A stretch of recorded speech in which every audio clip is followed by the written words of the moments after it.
So in our first revision class, we are doing revision of solid state and solutions. So first we will take solid state. Solid state में क्या क्या question आपको exam में आ सकते हैं. सबसे पहले जो आपको 1 मार्क का क्वेश्चन इसमें आता है, जो 1 मार्क का क्वेश्चन इसमें आता है वो जैसे कोऑर्डिनेशन नंबर बताना होता है. What is coordination number of different substances. जैसे ये आपको याद रखना है, NaCl अगर होगा, इसमें Na के अराउंड 6Cl है और 6Cl नेगेटिव के अराउंड 6Na पॉजिटिव होते हैं, तो याद रखना है 6:6 NaCl का कोऑर्डिनेशन नंबर. ZnS है दूसरा जिंक ब्लेंड स्ट्रक्चर, तो इसमें 4:4 होता है. Tetrahedrally, each Zn2 plus ion is surrounded by 4 S2 negative ions and vice versa. Sulfur 2 negative के around zinc. ये आपको याद रखना पड़ेगा. Cesium chloride, इसमें 8:8 है कोऑर्डिनेशन नंबर. बाकी आपको वहां पर ऐसे भी क्वेश्चन आ सकता है, जिंक का बता दो, कॉपर का बता दो, कोऑर्डिनेशन नंबर वो याद रहे वो 12 होता है. रिमेंबर दिस थिंग, मेटल्स का 12 होता है, चाहे FCC अरेंजमेंट है या CCP FCC या दूसरा होता है HCP इन 3 डायमेंशंस, वो 12 ही होता है. ये 1 मार्क का क्वेश्चन इसमें आ सकता है, नंबर 1. नंबर 2, इसके बाद दूसरा क्वेश्चन है वॉइड्स क्या होते हैं. थोड़ा वॉइड्स के बारे में बताता हूँ. वॉइड्स होते हैं जो पार्टिकल्स होते हैं, जो पार्टिकल जिनको हम सिफियर्स मानते हैं, दीज आर सिफियर्स. जब ये एक दूसरे को टच करते हैं तो इनके बीच में एक स्पेस रहती है, एंड दैट स्पेस जो ये वैकेंट स्पेस है, दिस वन, इसमें इसी को हम वॉइड बोलते हैं. इसको इंटरस्टिशियल साइड भी बोलते हैं.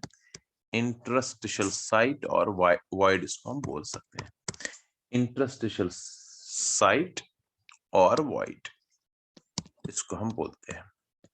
अब आपको voids क्या है. voids are vacant spaces, they are present between different particles. particles क्या होते हैं? atoms, ions, molecules और kernels in solids. अब जो ये voids है, voids में types of voids जो होते हैं वो आपको याद रखना. types of voids, एक होता है ट्रायंगुलर वॉइड. अगर 2 डायमेंशन की बात करें तो ट्रायंगुलर वॉइड होता है एक, ट्रायंगुलर वॉइड. दूसरा होता है टेट्राहेड्रल वॉइड, टेट्राहेड्रल वॉइड. तीसरा होता है, थर्ड वन जो है, that is octahedral void. And last one is cubic void. So 4 types of voids are there, right. ये क्वेश्चन आ सकता है एग्जाम में, क्योंकि सॉलिड स्टेट में 3 मार्क्स का ही क्वेश्चन हमेशा आएगा, सो शॉर्टकट में ही आ जाएगा. ट्रायंगुलर वॉइड जो 3 के बीच में होता है, तीन सिफियर्स के बीच में जो स्पेस होती है. टेट्राहेड्रल वॉइड जो ट्रायंगुलर वॉइड के ऊपर जब एक ट्रायंगुलर वॉइड के ऊपर जब एक सिफियर आता है तो 4 के बीच में जो ये स्पेस रहती है उसको हम टेट्राहेड्रल वॉइड बोलते हैं. ऑक्टाहेड्रल वॉइड जो होता है 3 नीचे और 3 ऊपर, मतलब 2 ट्रायंगुलर वॉइड्स अपोजिट डायरेक्शन में. ये एक है, इसके ऊपर अगर हम दूसरा ऐसे डालेंगे तो इन 6 के बीच में, तो इसका मतलब है यहाँ पर कोऑर्डिनेशन नंबर 3, क्योंकि जो ये वॉइड है ये सराउंडेड बाय 3 पार्टिकल्स. यहाँ पर 4 कोऑर्डिनेशन नंबर और यहाँ पर 6 कोऑर्डिनेशन नंबर. क्यूबिक वॉइड 8 के बीच में होता है, सो कोऑर्डिनेशन नंबर 8. पहली बात ये आपको याद रखना है, ट्रायंगुलर इन वॉइड्स का कोऑर्डिनेशन नंबर क्या है. This very important. आप सारे म्यूट करेंगे, म्यूट कर लीजिए प्लीज, राइट. ये हो गया वॉइड. अब इसमें रेडियस ऑफ दिस वॉइड क्या होता है, अगर आप याद रखना चाहते हो वो भी आप कर सकते हो, ऐसा नहीं है. जैसे पहले का रेडियस ऑफ वॉइड जो होता है वो बराबर होता है 0.225 इंटू रेडियस ऑफ सिफियर 0.414, नहीं 0.155 होता है पहले का, तो वो आपको याद रखना है 0.155 इंटू, एक minute,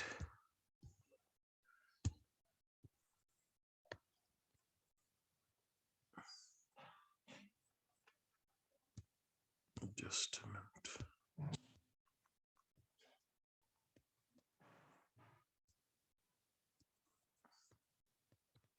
0.155 into radius of sphere, दूसरे का होता है 0.225 into radius of sphere, radius of void, तीसरे का होता है 0.414, ऐसे 0.732। तो ये वॉइड्स के बारे में थोड़ी इंफॉर्मेशन रिवीजन है, आप घर में पढ़ेंगे। नेक्स्ट क्वेश्चन जो है, इसमें जो इंपॉर्टेंट क्वेश्चन आता है, that is magnetic properties, electrical properties. Magnetic properties depends upon attraction towards magnetic field, right? Magnetic field की तरफ attract कोई solid होता है, उसके बेस पर हम जो अट्रैक्ट नहीं होता है, इनफैक्ट रिपेल ही होता है, उसको डायमैग्नेटिक सब्सटेंस बोलते हैं, क्योंकि ईच इलेक्ट्रॉन जो होता है it acts as a small magnet. अब डायमैग्नेटिक में हर एक जगह पर दो हर एक ऑर्बिटल में अल्टीमेटली दो इलेक्ट्रॉन्स होते हैं, तो एक का स्पिन क्लॉकवाइज, एक का स्पिन एंटी क्लॉकवाइज, तो इसका जो मैग्नेटिक मोमेंट होता है नेट वो जीरो बन जाता है। ऐसे होता है पैरामैग्नेटिक सब्सटेंसेस जिनमें अनपेयर्ड इलेक्ट्रॉन्स होते हैं, तो पेयर्ड इलेक्ट्रॉन से डायमैग्नेटिक बनता है, जैसे अनपेयर्ड है, एक इलेक्ट्रॉन है, तो ये पैरामैग्नेटिक सब्सटेंस बनेगा। एक होता फेरो में, ये अट्रैक्ट होगा, ये वीकली रिपेल ही होगा, क्योंकि इसको कोई इंटरेस्ट नहीं है एक्सटर्नल मैग्नेटिक फील्ड की तरफ जाने का, वीकली रिपेल्ड। ये होता है attract towards magnetic field, right. और तीसरा होता है फेरोमैग्नेटिक। फेरोमैग्नेटिक का मतलब होता है जो स्ट्रॉन्गली पैरामैग्नेटिक होता है, ठीक है, एक्सट्रीम फॉर्म ऑफ पैरामैग्नेटिज्म है, तो इसमें भी अनपेयर्ड इलेक्ट्रॉन। बट इस और फेरोमैग्नेटिक में क्या होता है कि अगर मैग्नेट के नजदीक इसको लाएंगे, ये सारे एक डायरेक्शन में जाएंगे, फिर ये लूज नहीं करता है मैग्नेटिज्म। पैरामैग्नेटिज्म में लूज हो जाता है, एक बार मैग्नेट के नजदीक लाया, मैग्नेटिक हो गया, मैग्नेट को दूर किया, ये फिर अपनी जगह पर आ जाते हैं, हैफाजर्ड आ जाते हैं, ऐसे ऐसे ऐसे फिर बन जाते हैं। यहाँ पर ऐसा नहीं है, दिस इज स्ट्रॉन्ग, एक बार बन गया तो बन गया। ऐसे फेरोमैग्नेटिक और एंटी फेरोमैग्नेटिक। एंटी फेरोमैग्नेटिक में हमें लग रहा है कि नेगेटिव ये अनपेयर्ड इलेक्ट्रॉन्स है एंटीफेरो में, तो मगर क्या होता है एंटीफेरोमैग्नेटिक सब्सटेंस में, लेकिन एक जगह पर एंटीफेरोमैग्नेटिक में लग रहा है हमें कि इनमें अनपेयर्ड है, बट डिफरेंट डायरेक्शन में वो है, तो नेट जो है that is zero, net magnetic moment here zero होता है। और ऐसे ही होता है फेरोमैग्नेटिक सब्सटेंसेस, इसमें भी हमें लगता है कि ये पैरामैग्नेटिक होंगे, या क्योंकि अनपेयर्ड इलेक्ट्रॉन्स होते हैं, बट अनपेयर्ड इलेक्ट्रॉन्स होते तो है बहुत सारे, बट जैसे ये ऐसे दो है इधर से, लेकिन एक, तो नेट में क्या होता है, इसमें ये दो कैंसिल करेंगे, ये दो कैंसिल करेंगे, ये दो कैंसिल कर, एक तो रह जाता है, तो स्मॉल मैग्नेटिक फील्ड ऐसे सब्सटेंस में रह जाता है। ये भी आप, ये होता है मैग्नेटिक प्रॉपर्टीज। इलेक्ट्रिकल प्रॉपर्टीज आपको पता ही है, इलेक्ट्रिकल प्रॉपर्टीज में कंडक्टर्स है, इलेक्ट्रिकल प्रॉपर्टीज ऑफ सॉलिड्स अगर हम करें, कंडक्टर्स होते हैं जिनमें से इलेक्ट्रिसिटी फ्रीली मूव करती है, ठीक है ना। दूसरा है इंसुलेटर जिनमें बिल्कुल नहीं, जैसे प्लास्टिक है, वुड है। तीसरा है सेमीकंडक्टर जिनमें थोड़ा थोड़ा होता है। अब बैंड थ्योरी के बेस पर हम कहते हैं कि कंडक्टर्स में जो वैलेंस बैंड और कंडक्शन बैंड है, कंडक्शन बैंड और वैलेंस बैंड, इनके बीच में जो ये जो इसको फॉरबिडन जोन कहते हैं, वेरी स्मॉल होता है। इंसुलेटर में बहुत हाई, बहुत बड़ा होता है, इसलिए इलेक्ट्रॉन यहाँ से यहाँ तक वैलेंस बैंड में नहीं जाता है, और सेमीकंडक्टर्स में थोड़ा छोटा होता है। ये भी इसके साथ आपको रिलेट करना है। और डिफेक्ट्स इन सॉलिड्स भी है, एक डिफेक्ट्स इन सॉलिड्स भी है। डिफेक्ट्स क्या होते हैं, जो अरेंजमेंट ऑफ प्रॉपर, जो अरेंजमेंट ऑफ कॉन्स्टिट्यूएंट पार्टिकल्स है, अगर इससे डिविएशन हो जाए तो उसको हम डिफेक्ट्स बोलते हैं। डिफेक्ट्स से दो चीजें होती है, एक होता है इसमें से इलेक्ट्रिकल कंडक्टिविटी बढ़ती है, ये आपको याद रखना, कोई भी डिफेक्ट क्यों ना हो, इलेक्ट्रिकल कंडक्टिविटी उससे बढ़ती है। और दूसरा चीज, न्यूट्रलिटी हमेशा रहती है, न्यूट्रल रहता है, कोई चार्ज नहीं बनता डिफेक्ट से। तो इसमें बहुत सारे टाइप्स ऑफ डिफेक्ट्स है, लेकिन हमें क्या करना है, पॉइंट डिफेक्ट्स। पॉइंट डिफेक्ट्स होते हैं ऐसे डिफेक्ट्स जो एक कांस्टेंट पार्टिकल्स के अराउंड जो अरेंजमेंट ऑफ पार्टिकल्स है उसके डिविएशन से होता है। और याद रहे जो ये पॉइंट डिफेक्ट्स है, जो ये पॉइंट डिफेक्ट्स है, ये पॉइंट डिफेक्ट्स होते हैं मेन स्टिशियोमेट्रिक डिफेक्ट्स, जिसमें स्टिशियोमेट्री मेंटेन होती है, मतलब फॉर्मूला में कोई चेंज नहीं होता है, जैसे NaCl डिफेक्ट के बाद भी NaCl, पहले भी NaCl। दूसरा होता है नॉन स्टीशियोमेट्रिक डिफेक्ट, इसमें फॉर्मूला चेंज होता है। आइडियल जो फॉर्मूला होती है डिफेक्ट होने के बाद, उसका जो रेशियो होता है ओरिजिनल, वो रेशियो नहीं रहता है, राइट। स्टीशियोमेट्रिक में पहले भी 1:1 रेशियो था, सपोज 100 थे, 100 कैटाइन 100 एनाइन। अब डिफेक्ट के बाद 90 रह जाएंगे, तो रेशियो बराबर रहेगा। नॉन स्टीशियोमेट्रिक में ऐसा नहीं होता है, करेक्ट। और तीसरा होता है इसमें इम्प्योरिटी डिफेक्ट्स, वो तो अलग है। स्टीशियोमेट्रिक डिफेक्ट में दो होते हैं बेटा, जस्ट रिवीजन बता रहा हूं आपको, करना क्या है, ये क्वेश्चन आएंगे। सॉरी, इसमें स्टीशियोमेट्रिक डिफेक्ट जो है, स्टीशियो डिफेक्ट में एक है शॉर्ट की डिफेक्ट। शॉर्ट की डिफेक्ट में क्या होता है, अगर कैटाइन लूज होगा एनायन भी लूज, सिंपल सी बात है। जितने कैटाइंस लूज होते हैं उतने एनायन भी लूज होते हैं। शॉर्ट की सेंस का नाम था, इसलिए इस डिफेक्ट का नाम पड़ा शॉर्ट की defect. So loss of particles होता है इससे, सो डेंसिटी कम होती है। लेकिन जहां लॉस ऑफ पार्टिकल हो गया, सपोज ये था, यहां से एक निकला, यहां से एक निकला, यहां से कैटाइन निकला, यहां से एनायन निकला, तो इसको हम बोलते हैं शॉर्ट की पेयर। तो ऑब्वियसली ये होल जो बन रहे हैं ना, ये होल जो है, यही कंडक्टर इसको बना देते हैं। होल्स वैकेंट स्पेस है, बाकी आयंस इसकी तरफ मूव कर सकते हैं। सो शॉर्ट की डिफेक्ट क्या होता है, इनमें कैटाइन और एनायन का साइज ऑलमोस्ट सेम होता है, और इनमें कैटाइंस भी निकलते हैं, एनायंस भी निकलते हैं। दूसरा है इसमें फ्रेंकल डिफेक्ट। फ्रेंकल में क्या होता है, फ्रेंकल डिफेक्ट में कोई चीज बाहर नहीं जाता, कोई चीज लूज नहीं होता है, उधर ही रहता है, लेकिन इंटरस्टेशियल साइट में चला जाता है। अगर ये डिफेक्ट है, अगर एक कैटाइन है, एनाइन है, कैटाइन है, एनाइन है, these are cation, anion, cation और एनाइन।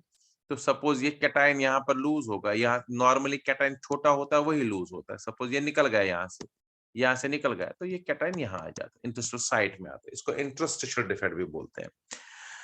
जो शॉर्ट की डिफेक्ट है, क्योंकि उसमें पार्टिकल्स निकल जाते हैं, बाहर निकल जाते हैं, तो इसमें डेंसिटी कम होती है और इसमें डेंसिटी बराबर रहती है। दोनों में वॉइड्स बनते हैं, दोनों में वैकेंसीज बनते हैं, और दोनों में कंडक्टिविटी बढ़ जाती है। ये है शॉर्ट एंड फ्रेंकल डिफेक्ट। ये रशियन साइंटिस्ट था फ्रेंकल, इसलिए इसका नाम पड़ा फ्रेंकल डिफेक्ट।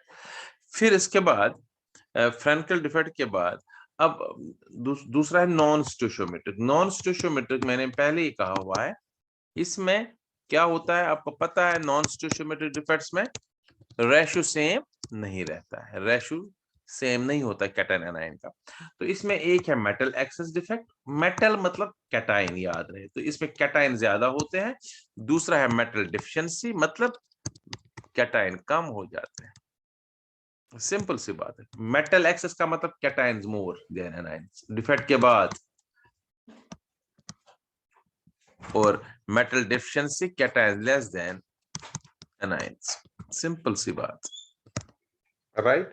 अब देखो बेटा, मेटल एक्सेस की बात अगर मैं करूं, कैटाइन ज्यादा कब होंगे, सी बात है, कैटाइन जब बाहर से कैटाइन आएगा, या एनाइन ज्यादा निकल जाएंगे, एनाइन निकल जाएंगे, दो ही चीजें। सो लॉस ऑफ एनाइन और कैटाइन बाहर से आना। सो दो तरीके से होता है। देखो कैटाइन कब कम हो सकते हैं, अगर कैटाइन निकल जाएगा या बाहर से एनाइन आ जाएगा। अब उनकी न्यूट्रलिटी को मेंटेन के लिए, सपोज कैटाइन, यहाँ पर मैं मेटल एक्सेस डिफेक्ट की बात में करता हूं।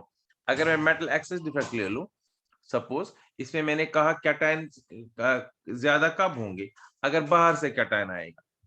ऑब्वियसली अगर बाहर से कैटाइन आएगा, वो कहाँ जाएगा, वो इंटरस्टेशियल साइट में बैठेगा। तो इसको न्यूट्रल करने के लिए कोई इलेक्ट्रॉन दूसरी जगह पर आ जाएगा, किसी और इंटरस्टेशियल साइट में आ जाएगा। या मैंने कहा एनाइन निकल जाएगा, अगर किसी जगह पर एनाइन निकल गया, सपोज ये एनाइन की जगह है, तो न्यूट्रलिटी तो मेंटेन करनी है ना, उस जगह इलेक्ट्रॉन आता है। इसी को एफ सेंटर बोलते हैं, because this is responsible for imparting colour to the crystals.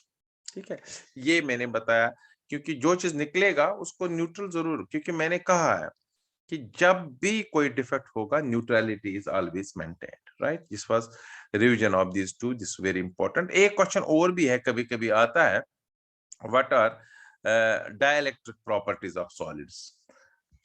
Dielectric properties क्या है, डाइलेक्ट्रिक प्रॉपर्टीज ऑफ सॉलिड्स। देखो डाइलेक्ट्रिक प्रॉपर्टीज समझने के लिए आपको एक दो मैं बताता हूं। यहाँ पर पहले इंसुलेटर लेते हैं, मैं एक इंसुलेटर लेता हूं, I am taking an insulator, let us suppose ये इंसुलेटर है। इंसुलेटर में क्या है, कोई आयन मूव नहीं करता है, वो इंसुलेटर है। अगर मैं सॉलिड ले लूं, ये कैटाइन है, ये एनाइन है, they are not moving, right.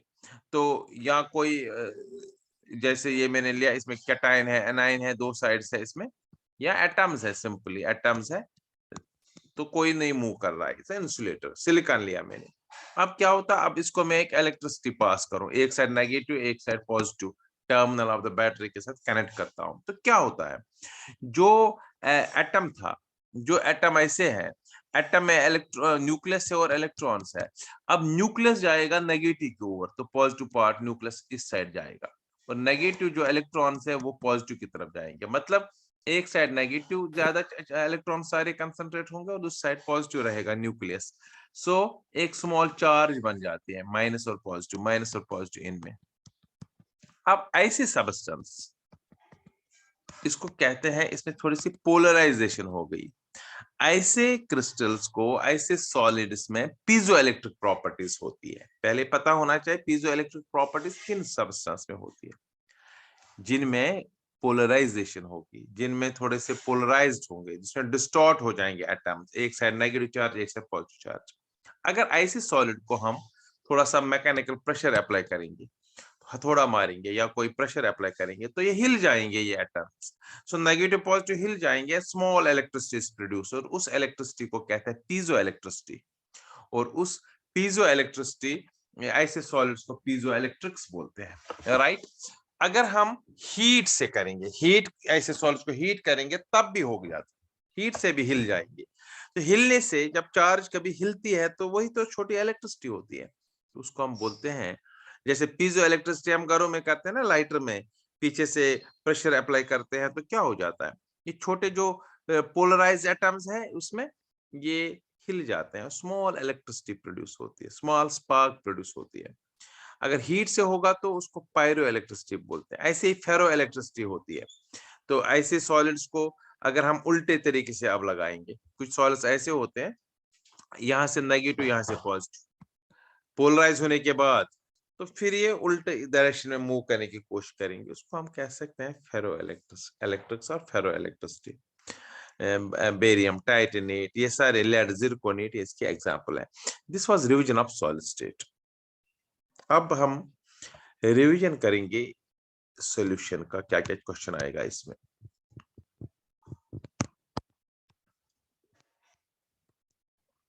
अब सॉल्यूशन चैप्टर जो है, इसमें अगर हम रिवीजन की बात करें, सबसे पहले आपको पहला क्वेश्चन याद रखना है, डेफिनिशंस।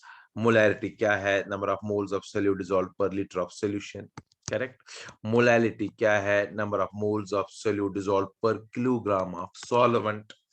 नॉर्मलिटी क्या है, number of gram equivalents of solute dissolved per litre of solution. Gram equivalent होता है जो मोलर मास होता है, अगर हम नंबर ऑफ ग्राम इक्विवेलेंट्स निकालने हैं, given mass by equivalent mass. Equivalent mass अगर हम निकालना है तो मोलर मास को, gram equivalent mass is equal to molar mass divided by valency factor. So molarity क्या है, number of moles of solute dissolved per litre of solution. Molality जो है, that is number of moles of solute dissolved per kilogram of solvent. इसको हम m से denote करते हैं, इसको स्मॉल m से, इसको normality is number of gram equivalents of solute dissolved per litre of solution. और इसमें मोल फ्रैक्शन भी है, फ्रैक्शन मोल्स का, इसको काई से डिनोट करते हैं। Suppose mole fraction of B में निकालो solute, B is solute, A is solvent, number of moles of B upon total moles, so is a fraction, total moles में fraction, so it is the ratio of number of moles of a substance, number of moles of solute to the total number of moles of solution. तो ये definitions बहुत important है, इसको आपको याद करना पड़ेगा। मास परसेंटेज कभी आ सकता है, mass percentage is simple, mass percent, mass of a substance, mass of solute और mass of solvent upon total mass into 100, 100 parts of mass में कितना, सो it is the number of parts with mass of a substance, mass of a component, mass of solute or solvent present in 100 parts by mass of solution। ये एक question है। फिर दूसरा question इसमें जो है, जो आपको आता है, that is Henry law. Henry law कहता है प्रेशर जो है, जो मास of a substance, mass of a gas कितना मास गैस डिसॉल्व होगा एक लिक्विड में, it depends upon the pressure applied, ऊपर से कितना प्रेशर होगा, गैस का कितना प्रेशर है उतना ज्यादा डिसॉल्व होगा। सिंपल सी बात कर रहा हूं, अगर एक लिक्विड ले लेंगे हम कमरे में, अगर कमरे में ज्यादा गैस है, ज्यादा प्रेशर है, प्रेशर में नहीं ज्यादा गैस, तो ज्यादा डिसॉल्व होने के चांस है। अगर बहुत कम है तो कम ही डिसॉल्व होगा ना। सो वही है, mass of a substance dissolved in dissolved per unit volume of a liquid is directly proportional pressure of the gas, ठीक है, above the liquid के ऊपर। मेन तो डेफिनेशन यही है। और m is equal to kh into p, kh क्या है, हेनरी कांस्टेंट। ये हो गई सिंपल डेफिनेशन। अगर हम फिर m को बोलेंगे कितना मास डिसॉल्व होगा तो मोल फ्रैक्शन, तो हम इसमें एक और बता सकते हैं, मोल फ्रैक्शन, इसको मोल फ्रैक्शन देते हैं। Mole fraction of gas A is directly proportional to partial pressure of gas. जो गैस का हम बात कर रहे हैं उसका partial pressure of gas above the solution. कौन सा गैस है उसका पार्शियल प्रेशर क्या है, टोटल प्रेशर में सारे गैस है। सपोज कमरे में तो ऑक्सीजन भी है, कार्बन डाइऑक्साइड भी है, नाइट्रोजन भी है, हम ऑक्सीजन की बात करेंगे तो ऑक्सीजन का ही प्रेशर देखेंगे ना, that is known as partial pressure. और का A is equal to K H into P A. इस वाले डेफिनेशन में देखो के एच का जो इसमें यूनिट आएगा वो आएगा काई ए अपॉन पी ए, तो यूनिट आए इसका प्रेशर का यूनिट, काई ए का कोई यूनिट नहीं है, तो सो एटमॉस्फेयर इनवर्स। सो अगर कभी K H atmosphere inverse bar inverse में गिवन है तो you have to apply this formula only. और इस फॉर्म इसको हम ऐसे भी लिख सकते हैं, partial pressure of a gas above the liquid is directly proportional to mole fraction of the gas. कितना गैस डिसॉल्व हुआ वो डिपेंड करेगा पार्शियल प्रेशर पर। सो इस ये तीसरी डेफिनेशन है इसकी, KH इंटू का ये। इस और इसमें कौन सी फॉर्मूला हम कब यूज करने, यहाँ पर KH का जो यूनिट आएगा वो एटमॉस्फेयर आएगा, P के बराबर बार आएगा, मिलीमीटर मरकरी आएगा, तब ये फॉर्मूला यूज करनी है। और यहाँ पर KH का वैल्यू जो अगर हम निकालेंगे, क्योंकि PA डिवाइड हो जाएगा एटमॉस्फेयर इनवर्स बार इनवर्स में अगर आएगा तो फिर ये फॉर्मूला यूज कर सकते हैं। ये क्वेश्चन था। नेक्स्ट क्वेश्चन जो बड़ा इंपॉर्टेंट है, दैट्स रॉल्स लॉ।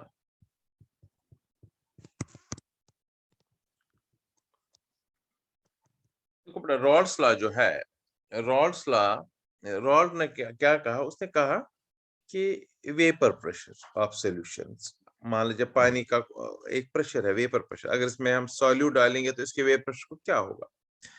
देखो उसने दो, रॉल्ट ने vapour pressure of different solutions क्या किया, इसे स्टडी किया and gave a law which is Rawls law. दो टाइप्स ऑफ सॉल्यूशन के लिए, एक है वोलेटाइल लिक्विड्स के लिए और एक है solutions containing non volatile solute. जो नॉन वोलेटाइल सोल्यूट है, कंटेनिंग नॉन वोलेटाइल सोल्यूट, आपको पता है नमक में डालूंगा पानी में, क्या नमक की वजह से कोई प्रेशर होगा, बिल्कुल नहीं। नमक का अपना कोई प्रेशर नहीं है, there is no contribution of non volatile solute towards vapour pressure of a solution. So अगर मैं पानी ले लूंगा प्योर वाटर और फिर इसमें नमक डालूंगा, अब इस वाले आप तो सोल्यूशन बना, अब भी पानी की वजह से प्रेशर है और पहले भी पानी की। सो ऐसे सोल्यूशन का जो वेपर प्रेशर होगा, ऐसे सोल्यूशन का वो होगा वाटर की वजह से, PA की वजह से। देखो फर्क क्या होता है, अगर P0A होता है बेटा vapour pressure pure liquid, PA होता है vapour pressure liquid in the solution. मतलब अगर मेरे पास अकेले में पानी है, इफ वाटर है, अब इसका प्योर वाटर, इसके प्रेशर को हम P0A बोलेंगे। अगर इसी पानी में मैं शुगर डालूंगा या नमक डालूंगा, अब भी पानी की वजह से ही प्रेशर है, लेकिन अब जो प्रेशर है उसको हम PA बोलते हैं। This is vapour pressure of liquid in the solution. पहला वाला था वेपर प्रेशर प्योर लिक्विड, है तो दोनों का लिक्विड का है, ये याद रखना है। फिर रॉल्स लॉ हम अप्लाई करेंगे। रॉल्स लॉ कहता है PA इज इक्वल P0A का ये सॉरी ये हमने ऑलरेडी आइडियल सॉल्यूशंस की में रिलेशन है, PA इज इक्वल P0A का ये, करेक्ट। ये रॉल्स लॉ अभी मैं बताऊंगा, ये इसने सेकंड वाले में वोलेटाइल सॉल्यूट में है। PA की जगह PS डालेंगे, फिर हम लिख सकते हैं इसको PS is equal to P0A का, और इसका रिलेशन निकालेंगे, बस इतना करना है, ठीक है ना। फिर लिख सकते हैं PS इसमें PS upon P not A is equal to chi A, फिर 1 से दोनों को सब्ट्रैक्ट 1 से करेंगे, जो रिलेशन आएगा P not A minus PS upon P not A is equal to chi B, right. तो ये आप खुद करेंगे, ये नॉन वोलाटाइल के लिए है। और दूसरा पार्ट इसका वोलाटाइल, वोलाटाइल में उसने कहा वोलाटाइल सॉल्यूट मतलब पानी में अगर हम डालेंगे अल्कोहल, उसका क्या है। उसने कहा उसके लिए सिंपल सा, दोनों का अलग अलग वेपर प्रेशर है, अपना अपना वेपर प्रेशर है। ए का वेपर प्रेशर अगर है तो वो तो अलग है, P नॉट ए का ए, और बी का वेपर प्रेशर भी है प्योर लिक्विड का, और इसका कितना P नॉट बी इंटू काई बी, टोटल वेपर। सो यही डेफिनेशन है for solutions containing volatile solutes, vapor pressure of each component is equal to the product of vapor pressure of the pure component and small fraction. Pa का A का कितना, B का, और total vapour pressure according Dalton's law partial pressure is that is PS is equal to PA plus PB। वो तो अलग चीज है, फिर वो इन दोनों को ऐड करेंगे, P नॉट A का A plus P not B का B। तो ये भी आपको याद रखना, दिस इज रॉल्स लॉ। अब आपको 3 क्वेश्चन करने हैं बेटा। एक है elevation boiling point, elevation boiling point में बताता हूं, इन क्वेश्चंस को आप रिवाइज कर लीजिए। डिप्रेशन फ्रीजिंग पॉइंट आते हैं ये, और ऑस्मोटिक प्रेशर से नॉर्मली क्वेश्चन जो आता है, ऑस्मोटिक प्रेशर से डेफिनेशन पार्ट आता है, ऑस्मोसिस क्या है, ऑस्मोटिक प्रेशर क्या है, रिवर्स ऑस्मोसिस क्या है, ठीक है ना, वो आपको लर्न करना पड़ेगा। और ऑस्मोटिक प्रेशर कॉलिगेटिव प्रॉपर्टी है क्या, और लास्ट में एबनॉर्मल मोलर मास में बांटा फैक्टर कर लो याद, इसमें बांटा फैक्टर क्या है। बस ये इस चैप्टर का सारे क्वेश्चन है। अब मैं थोड़ा सा बताऊंगा, अभी है time. Elevation in boiling point क्या है। देखो बेटा, बॉइलिंग पॉइंट बढ़ना सिंपल सी बात है। अगर मैं ग्राफिकली एक्सप्लेन करूं, I am taking a graph here, तो वेपर प्रेशर और टेम्परेचर के बीच में ग्राफ लेता हूं। टेम्परेचर बढ़ने से वेपर प्रेशर बढ़ता है हमेशा। अगर मैं प्योर लिक्विड ले लूं, ये इसका ग्राफ है प्योर लिक्विड का, क्योंकि टेम्परेचर बढ़ने से बढ़ जाता है वेपर प्रेशर, ठीक है। अब मैं इसी प्योर लिक्विड में नमक डालता हूँ, नॉन वोलेटाइल सोल्यूट डालता हूँ, बिकॉज कॉलिगेटिव प्रॉपर्टीज ऐसे सॉल्यूशंस के लिए है which contains non volatile solute only, ठीक है ना। ये प्योर लिक्विड का ग्राफ मैंने ले लिया, सपोज प्योर लिक्विड। अब इस प्योर लिक्विड में मैं डाल रहा हूँ, नमक डाल रहा हूँ, या कोई शुगर डाल रहा हूँ, ग्लूकोज डाल रहा हूँ, तो वेपर प्रेशर कम होगा, तो ग्राफ ऐसे आएगा नीचे से ऊपर। अब पहले मैं इसको ऐसे रखता हूँ, यहाँ पर मैं वेपर प्रेशर 1 एटमॉस्फेयर देता हूँ, इधर इस जगह पर 1 एटमॉस्फेयर देता हूँ, जो एटमॉस्फेयर का प्रेशर है। So this is 1 atmosphere pressure line. तो जब इसका वेपर प्रेशर बढ़ेगा बढ़ेगा तो इस लाइन के साथ टच करेगा, मतलब इसका प्रेशर एटमॉस्फेरिक प्रेशर के इस पॉइंट पर आएगा। तो यही तो बॉइलिंग पॉइंट की डेफिनेशन है, the temperature at which vapor pressure of solution या a substance becomes equal to atmospheric pressure, उसको हम कहते हैं, उसी चीज को कहते हैं boiling point. So it is solution का TB, और ये था प्योर लिक्विड का ये पॉइंट। तो इसको बच्चे ये ऊपर वाली लाइन भूल जाते हैं डाला ग्राफ में, तो इट इज T0B। तो ज्यादा किसका है, TB is more than T0B। Obviously अगर प्योर लिक्विड 100 पर बॉईल करेगा, इसमें शुगर डालेंगे तो ये 101 पर बॉईल करेगा। So there is elevation in boiling point. So जो ये डिफरेंस है इसी को कहते हैं elevation boiling, delta TB is equal TB minus T0B। ये देखा जाता है कि delta TB is directly proportional to molality of solution. So delta TB is also equal to KB into M. KB है molar elevation constant, right? तो ये मैंने idea दे दिया। एंड रिमेंबर, बॉइलिंग पॉइंट की definition is the temperature at which vapour pressure of a liquid becomes equal to atmospheric pressure. Then elevation boiling point, when a non-volatile solute is added to a liquid, its vapor pressure decreases. So more temperature is to be applied so that its vapor pressure becomes equal to atmospheric pressure, and this is elevation. This is known as elevation in boiling point, right? ऐसे freezing point depression भी है। दूसरा है depression freezing point। अगर हम freezing point की बात करें, जितना नॉन वोलेटाइल सॉल्यूट डालते जाएंगे फ्रीजिंग पॉइंट कम हो जाता है, राइट। फिर क्योंकि वेपर प्रेशर कम हो जाता है जितना हम डालेंगे। सो फ्रीजिंग पॉइंट वो टेम्परेचर होता है जब solid and liquid state, suppose पानी है, पानी को हम टेम्परेचर कम कम कम कम करेंगे तो एक टाइम आएगा तो जब ये सॉलिड बनेगा, आइस बनेगा, तो उस जगह पर जो आइस एंड वाटर इक्विलिब्रियम में है उन दोनों का वेपर प्रेशर सेम होगा। सो वही फ्रीजिंग पॉइंट होता है। Freezing point is the temperature at which vapor pressure of its liquid and solid state becomes equal. And when a non-volatile solute is added to a liquid, freezing point कम हो, because vapor pressure कम हो जाता है तो obviously freezing point कम होगा। अगर मेरे पास ice है, ये 0 डिग्री वाला आइस है, 1 डिग्री -1 पर भी आइस होगा, -2 डिग्री सेल्सियस पर भी आइस होगा, -5 डिग्री सेल्सियस पर भी आइस होगा। मैंने पानी ले लिया, इस जगह पर पानी लिया, मगर इसमें मैं क्या डालता हूं अब, पानी। अब ये फ्रीज हो रहा है 0 डिग्री सेल्सियस पर, लेकिन मैं अब इसमें डाल रहा हूँ सपोज शुगर, तो अब इसका वेपर प्रेशर और कम होगा तो इसका वेपर प्रेशर इस जगह से मिलेगा।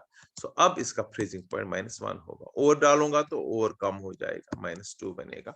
सो on adding non volatile solute to a liquid, its vapor pressure, since vapor pressure decreases, therefore freezing point also decreases। को freezing point कम होता है, बॉइलिंग पॉइंट इंक्रीज होता है नॉन वोलेटाइल सोल्यूट डाल के।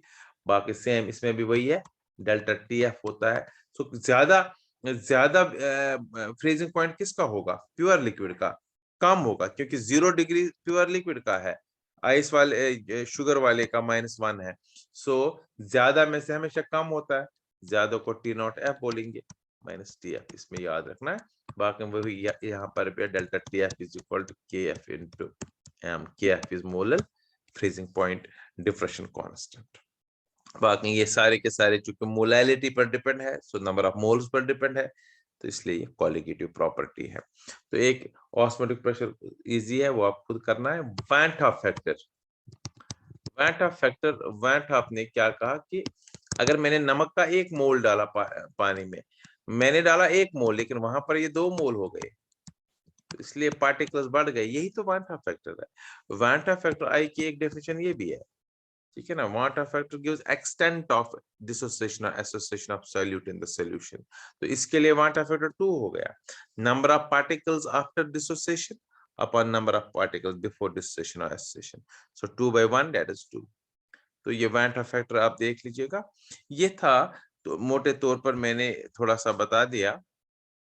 हाँ, आइडियल नॉन आइडियल, किसी बच्चे ने बोला आइडियल नॉन आइडियल में क्या होता है, आइडियल सॉल्यूशन होते हैं जो रॉल्स लॉ को ओबे करते हैं, जिनमें मिक्स होने से ना कोई वॉल्यूम चेंज होता है, ना कोई कर सकते हैं वो भी आइडियल सॉल्यूशंस में, ना कोई टेम्परेचर चेंज होता है, बिल्कुल PA इज इक्वल P0 का। ये बस एक चीज ध्यान रखना है, ideal non ideal liquid liquid solutions के लिए होता है, और कॉलिगेटिव प्रॉपर्टीज सॉलिड जब हम डालते हैं सॉलिड सोल्यूट इन लिक्विड्स, ये थोड़ा अलग अलग चीज है।